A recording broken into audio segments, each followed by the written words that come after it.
2 अक्टूबर गांधी जयंती के रूप में मनाया जाता है। ये तो आप सभी जानते ही होंगे। राष्ट्रपिता महात्मा गांधी की आज 154 जयंती है।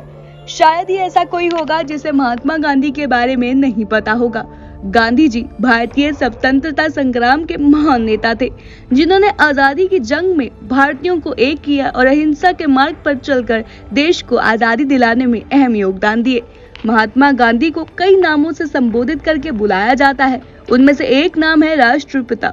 तो चलिए महात्मा गांधी की जयंती के खास मौके पर उनके जीवन से जुड़ी कुछ रोचक बातों के बारे में बात करते हैं और साथ ही महात्मा गांधी कैसे देश के राष्ट्रपिता बन गए और हर भारतीय क्यों उन्हें बापू कहने लगा उसके बारे में जानते हैं। बता दें कि 2 अक्टूबर गांधी जयंती के रूप में मनाया जाता है। भारत के राष्ट्रपिता महात्मा गांधी का जन्म 2 अक्टूबर 1869 को पोरबंदर गुजरात में हुआ था। उनका नाम मोहनदास करमचंद गांधी है। वो भारतीय स्वतंत्रता संग्राम के महान नेता में से एक थे। भारत में प्रारंभिक शिक्षा पूरी करने के बाद वो इंग्लैंड गए, लेकिन बाद में वो स्वदेश वापस लौट आए। बाद में दक्षिण अफ्रीका की यात्रा की और वहां अप्रवासी अधिकारियों की रक्षा के लिए सत्याग्रह किया। गांधी जी ने आजादी के आंदोलनों में बढ़ चढ़कर भाग लिया और एक समय ऐसा आया जब उन्होंने भारतीय इंडिपेंडेंस आंदोलन की लीडरशिप की। गांधी जी ने इस आंदोलन के दौरान हमेशा अहिंसा का पालन किया। ऐसे में पूरे विश्व में आज यानी 2 अक्टूबर को गांधी जयंती मनाई जाती है। महात्मा गांधी को बापू, राष्ट्रपिता तथा महात्मा की उपाधियां भी दी गई, जिस पर अब विवाद भी होता है। आजादी की लड़ाई में अपना सब कुछ त्याग देने वाले गांधी जी का जीवन बहुत ही सादा और सादगी से भरा हुआ था। गांधी जी का जीवन एक साधक से कम नहीं था। सादा जीवन, उच्च विचार के नियम का हमेशा उन्होंने पालन किया है।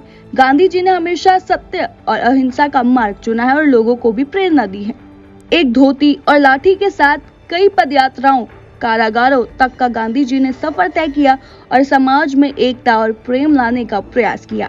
इसी कारण लोग प्रेमवश गांधी जी को बापूजी कहकर बुलाने लगे। बता दें कि गांधी जी अपनी मृत्यु के अंतिम क्षणों तक प्रेम, सौहार्द और अहिंसा की बात करते रहे।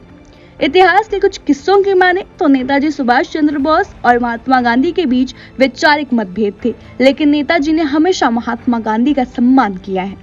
सबसे पहली बार नेताजी सुभाष चंद्र बोस ने महात्मा गांधी को राष्ट्रपिता कहकर संबोधित किया था। तारीख थी 6 जुलाई 1944। रंगून रेडियो स्टेशन से दिए गए अपने भाषण में नेताजी ने गांधी जी को राष्ट्रपिता कहा। अपने भाषण में सुभाष चंद्र बोस ने कहा, हमारे राष्ट्रपिता, भारत की आजादी की पवित्र लड़ाई में मैं आपके आशीर्वाद और शुभकामनाओं की कामना करता हूँ। ये कहते हुए सुभाष चंद्र बोस ने कहा कि राष्ट्रपिता का स्वतंत्रता आंदोलन में अहम योगदान है। इसी के बाद से गांधी जी के लिए राष्ट्रपिता शब्द का इस्तेमाल होने लगा।